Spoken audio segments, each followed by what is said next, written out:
Hey everyone, it's Ebony with Heroic Inspirations. I wanted to switch it up again and do a video because I know it's been a while. Please forgive me. But I wanted to ask you a question. How many of you are avoiding a situation because you're scared of what possibly could be on the other side? Well, that was me this week. So, give you a little backstory.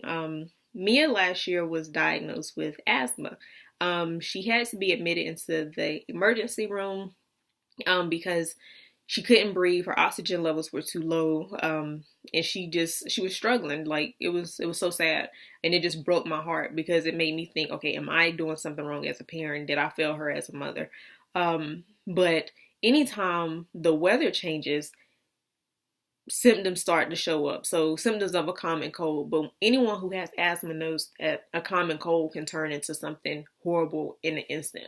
So I'm laying in bed and I hear a cough the other night. And I think nothing of it. Maybe it's just a tickle in her throat. She'll go back to sleep. But then the cough began to persist and it stayed for a while. And I remember just laying in bed like, Lord, just please don't let this be an episode of what happened last year. Like, I don't want to go back to the emergency room. I just don't want to deal with that. I just want a healthy child. I want her, no medicines, nothing. But the cough, it continues to persist on and on. So I go get her out of her bed and I just begin to pray over her. But it continued over the next couple days. And one night it was so bad that she was playing and then she ended up vomiting from the coughing, like just trying to get everything out of her system.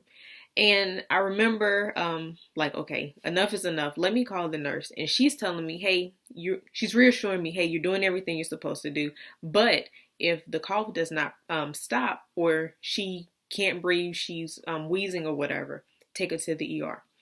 And I just began to pray over her. She's like, Mommy, why are you praying over me? So I tell her, and she says, oh, I'm healed by the stripes of Jesus. Now, to hear that from a 3-year-old is affirming that everything will be okay, but I still don't want to face the reality that my child has asthma. So, a couple of days go by and I'm still like self-treating her.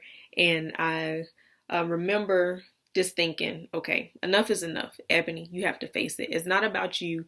It's about your child. God has her, but he's also put doctors in her life to make sure that she's okay. So I call and make an appointment. And once I faced the situation head on, it turned out to be nothing, which was very reassuring. It was just a common cold. She was fine. Nothing was in her chest.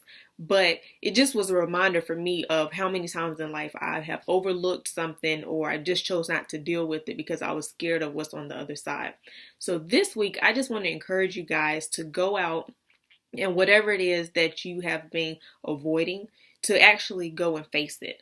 Whether it's in your marriage, you don't want to deal with a conflict, whether it's your health, you've been feeling bad and you're scared of what the doctor's report may say.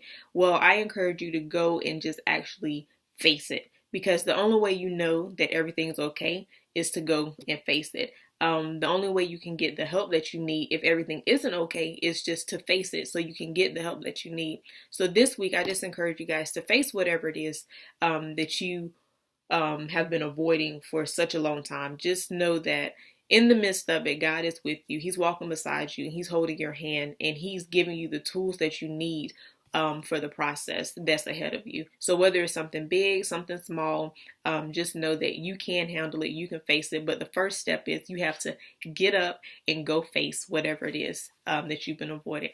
I love you guys. Thank you for watching. And have a happy Thanksgiving, because I'm filming this over the Thanksgiving break. So have a happy Thanksgiving. Enjoy your family. And don't forget to be grateful, thankful, and blessed over this holiday season. Have a great day, everyone.